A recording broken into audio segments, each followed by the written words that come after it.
ಸ್ನೇಹಿತರೆ ನಮಸ್ಕಾರ, ಜೈ ಭೀಮ್. ಕಟ್ಟ ಕಡೆಯದಾಗಿ ಸ್ನೇಹಿತರೆ ನಮಸ್ಕಾರ, ಜೈ ಭೀಮ್. ಕಟ್ಟ ಕಡೆಯದಾಗಿ ಈ ನವೆಂಬರ್ 11ನೇ ತಾರೀಕು ಅಂದ್ರೆ ಇದ ಕೇವಲ 3 ದಿವಸ ಇದೆ. 11ನೇ ತಾರೀಕು ಬೆಳಗಾವಿಗೆ ಬಂದ್ಬಿಡಿ. ಬೆಳಗಾವಿ ಚಲೋ ಕಾರ್ಯಕ್ರಮವನ್ನ 9ನೇ ತಾರೀಕು ಅಂದ್ರೆ ನಾಳೆ 7, ನಾಡಿದ್ದು 8, 9ನೇ ತಾರೀಕು ಆಚೆ ನಾಡಿದ್ದು ನಾವು ಈ ಬೆಳಗಾವಿ ಚಲೋನ ಪ್ರಾರಂಭ ಮಾಡ್ತಾ ಇದ್ದೀವಿ. ಪ್ರೊಫೆಸರ್ ಬಿ ಕೃಷ್ಣಪ್ಪನವರ ಸಮಾಧಿ ಸ್ಥಳದಿಂದ. ನಾವು ಒಳ ಮೀಸಲಾತಿ ಹೋರಾಟವನ್ನ ಎಲ್ಲಿಂದ ಪ್ರಾರಂಭ ಮಾಡಿದ್ವೋ ಅಲ್ಲಿಂದಲೇ ಮತ್ತೆ ಇದಕ್ಕೆ ಅಂತ್ಯವನ್ನ ಆಡುವಂತ ಕೆಲಸವನ್ನ ಮಾಡ್ತಾ ಇದ್ದೀವಿ. ಬಿ ಕೃಷ್ಣಪ್ಪನವರ ಚೈತ್ಯ ಭೂಮಿಯಿಂದ ಅವರ ಸಮಾಧಿಗೆ ನಮಸ್ಕಾರ ಮಾಡಿ ಅವರ ಆಶೀರ್ವಾದ ತಗೊಂಡು ನಾವು ಅಲ್ಲಿಂದ ಬೆಳಗಾವಿ ಚಲೋನ ಪ್ರಾರಂಭ ಮಾಡ್ತಾ ಇದ್ದೀವಿ. 8ನೇ ತಾರೀಕು ನಾವು ಸಂಜೆ ಬಂದು ಅಲ್ಲಿ ಹಾಲ್ಟ್ ಆಗ್ತೀವಿ. 9ನೇ ತಾರೀಕಿಂದ ಅಲ್ಲಿಂದ ಹೊರಡೋಣ ಬೆಳಗ್ಗೆ. 9ನೇ ತಾರೀಕು ಬೆಳಗ್ಗೆ ನಾವು ಹರಿಹರದಿಂದ ಹೊರಟ್ರೆ 9ನೇ ತಾರೀಕು ಇಡೀ ದಿವಸ ಹಗಲು ರಾತ್ರಿ ಸಂಬಂಧಪಟ್ಟಂತ ಸುತ್ತಮುತ್ತ ಎಲ್ಲ ಜಿಲ್ಲೆಗಳಲ್ಲೂ ಕೂಡ ಒಳ ಮೀಸಲಾತಿಯ ಜಾಗೃತಿ ಕಾರ್ಯಕ್ರಮಗಳನ್ನ, ಪತ್ರಿಕಾಗೋಷ್ಠಿಗಳನ್ನ ಮಾಡೋಣ. 10ನೇ ತಾರೀಕು ಧಾರವಾಡ, ಹುಬ್ಳಿ ಮತ್ತೆ ಬೆಳಗಾವಿ ಜಿಲ್ಲೆಯ ಸುತ್ತಮುತ್ತ ಏನು ತಾಲೂಕುಗಳಿದಾವೆ ಎಲ್ಲ ತಾಲೂಕುಗಳಲ್ಲಿ ನಾವು ಜಾಗೃತಿ ಕಾರ್ಯಕ್ರಮವನ್ನು ಮಾಡೋಣ.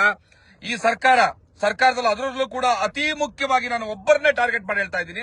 ಹೌದು, ಅವರಿಂದನೇ ತೊಂದರೆ ಆಗ್ತಾ ಇರೋದು, ಅವರೇ ಮೋಸ ಮಾಡ್ತಾ ಇರೋದು. That is none other than H C Mahadevappa.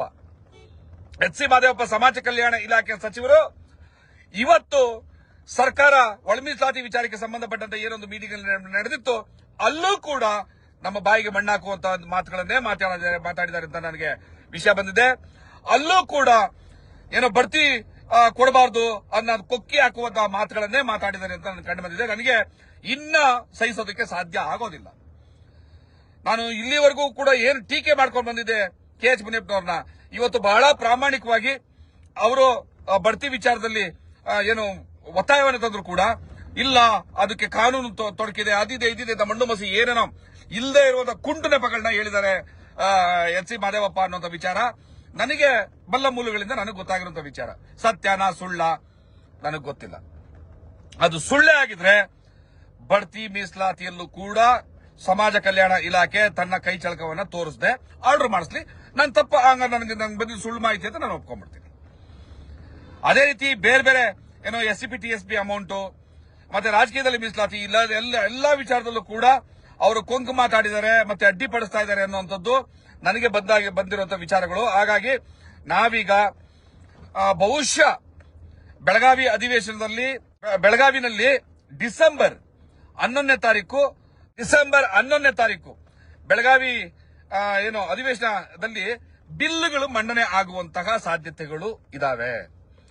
So ಆ ಕಾರಣಕ್ಕೆ ನಿಮ್ಮೆಲ್ಲರೂ ನಾನು ಪ್ರಾರ್ಥನೆ ಮಾಡ್ತಾ ಇದ್ದೀನಿ. ಡಿಸೆಂಬರ್ 11ನೇ ತಾರೀಕು ಬೆಳಗಾವಿನಲ್ಲಿ ಈ ಎಲ್ಲ ಬಿಲ್లుಗಳು, ಒಳ ಮೀಸಲಾತಿ ಬಿಲ್ಲು ಸೇರಿದಂತೆ ಬೇರೆ ಬೇರೆ ಬಿಲ್లుಗಳು ಅಲ್ಲಿ ಮಂಡನೆ ಆಗುವಂತಹ ಸಾಧ್ಯತೆಗಳಿದೆ. ಬೆಳಗಾವಿನಲ್ಲಿ ನಾವು ಡಿಸೆಂಬರ್ 11ನೇ ತಾರೀಕು ಬೆಳಗ್ಗೆ 10 ಗಂಟೆಗೆ ನಾವು ಬೃಹತ್ ಆದಂತಹ ಪ್ರತಿಭಟನೆಯನ್ನು ಹಮ್ಮಿಕೊಂಡಿದ್ದೀವಿ. 9ನೇ ತಾರೀಕು ಪ್ರೊಫೆಸರ್ ಬಿ ಕೃಷ್ಣಪ್ಪನವರ ಸಮಾಧಿ ಸ್ಥಳದಿಂದ ಹೊರಡ್ತಾ ಇದ್ದೀವಿ. ಎಲ್ಲರೂ ಕೂಡ ತಮ್ಮ ತಮ್ಮ ವಾಹನಗಳಲ್ಲಿ ಹೆಚ್ಚಿನ ಸಂಖ್ಯೆಯಲ್ಲಿ 2 ದಿವಸ ನಮ್ಮ ಜೊತೆಲಿ ಇರ್ತೀವಿ ಅನ್ನೋರು ನಿಮ್ಮ ಊಟ ತಿಂಡಿಗೆ ಎಲ್ಲ ನಮ್ಮ ಜನ ಆಗ್ತಾರೆ. ನಾವು ಯಾವ ಹಳ್ಳಿಗೆ ಹೋಗ್ತೀವೋ ಅವ್ರು ನಮ್ಗೆ ಊಟ ಕೊಡ್ತಾರೆ. ಅವ್ರ ಮನೆ ಮುಂದೆ ಕೂತ್ಕೊಂಡು ಅವ್ರು ಕೊಡೋಂತ ಊಟ ಮಾಡಿ ಮುಂದಕ್ಕೆ ಹೋಗೋಣ. ನಿಮ್ಮ ವಾಹನಗಳಲ್ಲಿ ಬನ್ನಿ.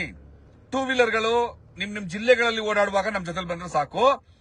ಕಾರ್ಗಳು ಯಾರ್ಯಾರ ಹತ್ರ ಇದೆ, ಈ ಮಾದಿಗ ಸಮುದಾಯಕ್ಕಾಗಿ ಕೊನೆ ಪ್ರಯತ್ನವನ್ನ ನಾನು ಮಾಡ್ತೀನಿ, ಈ ಸಮುದಾಯದ ಋಣವನ್ನ ತೀರಿಸ್ತೀನಿ ಅನ್ನುವಂಥವ್ರು ನಿಮ್ಮ ಕಾರ್ಗಳ ಸಮೇತ ನಮ್ಮ ಜೊತೆನಲ್ಲಿ ಬಂದು ಜಾಯಿನ್ ಆಗಿ ಹರಿಹರದಿಂದ ಬೆಳಗಾವಿಗೆ 2 ದಿವಸ ನಮ್ಮ ಜೊತೆಲಿರಿ.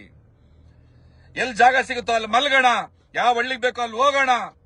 ಆಮೇಲೆ ನಾವು ಪತ್ರಿಕಾಗೋಷ್ಠಿಗಳನ್ನ ಉದ್ದೇಶಿಸಿ ಮಾತಾಡೋಣ, ಜನರನ್ನ ಉದ್ದೇಶಿಸಿ ಮಾತಾಡೋಣ. ದಯವಿಟ್ಟು ನಿಮ್ಮೆಲ್ಲರಲ್ಲೂ ಕೂಡ ನಾನು ಪ್ರಾರ್ಥನೆ ಮಾಡ್ತಾ ಇದ್ದೀನಿ. ಮತ್ತೆ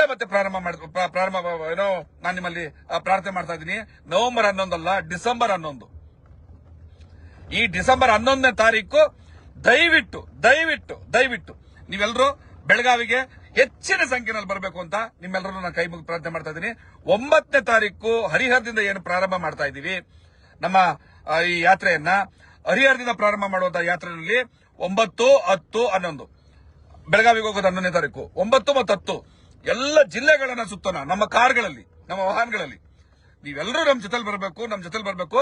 ಯಾರ್ಯಾರ ಹತ್ರ ಕಾರ್ ಇದೆ ಎಲ್ಲರೂ ವಿತ್ ನಿಮ್ ಕಾರ್ ಜೊತೆ ನಮ್ ಜೊತೆ ಬಂದು ಜಾಯ್ನ್ ಆಗಿ. ನಿಮ್ಮ ಜಿಲ್ಲೆ ಯಾವ್ಯಾವ ಜಿಲ್ಲೆಗಳು ಬರ್ತೀವಿ ನಾವು? ಹರಿಹರ ಆದ್ಮೇಲೆ ರಾಣೆಬೆನ್ನೂರು, ಅದಾದ್ಮೇಲೆ ಹಾವೇರಿ, ಅದಾದ್ಮೇಲೆ ಹುಬ್ಳಿ, ಧಾರವಾಡ, ಬೆಳಗಾಂನ ಕೆಲವು ತಾಲೂಕುಗಳು ಯಾವ್ದಾವ್ದು ಅಂತ ಬೆಳಗ್ಗೆ ಎಲ್ಲ ಲಿಸ್ಟ್ ಅನೌನ್ಸ್ ಮಾಡ್ತೀವಿ. ಯಾವ್ಯಾವ ತಾಲೂಕಿಗೆ ಯಾವ್ಯಾವ ಹೋಬ್ಳಿಗೆ ನಾವು ಪಾಸ್ ಆಗ್ತೀವಲ್ವಾ, ಅಲ್ಲಿ ಎಲ್ಲ ನನ್ನ ಮಾದಿಗ ಸಮುದಾಯದ ಅಣ್ಣ ತಮ್ಮಂದ್ರು ಗುಂಪಾಗಿ ನಾವು ಬಾಬಾ ಸಾಹೇಬರಿಗೆ ಮಾಲಾರ್ಪಣೆಯನ್ನ ಮಾಡಿ ಸಂಪೂರ್ಣ ಒಳ ಮೀಸಲಾತಿ ಜಾರಿಯ ಘೋಷಣೆಯನ್ನ ಜೋರಾಗಿ ಕೂಗಿ ನಾವು ನಮ್ಮ ಹೋರಾಟವನ್ನು ಮುಂದುವರಿಸೋಣ. ದಯವಿಟ್ಟು ಎಲ್ಲರೂ ಸಹಕರಿಸಿ. ನಿಮ್ಮೆಲ್ಲರಿಗೂ ನಮಸ್ಕಾರ. ಜೈ ಭೀಮ್, ಜೈ ಮಾದಿಗ, ಜೈ ಮಾದಿಗ.